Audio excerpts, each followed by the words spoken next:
Today we talk about how can you change language on your Travigo app. We're going to figure out the solution on know how you can do that on your Travigo app. So you just follow this ways, then it's going to work with you. So all you have to do, so you just go down, click here on settings down here.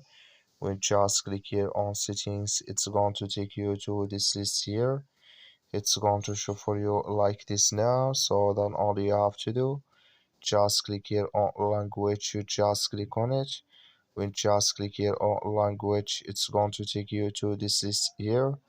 Then here can you change language here in this list.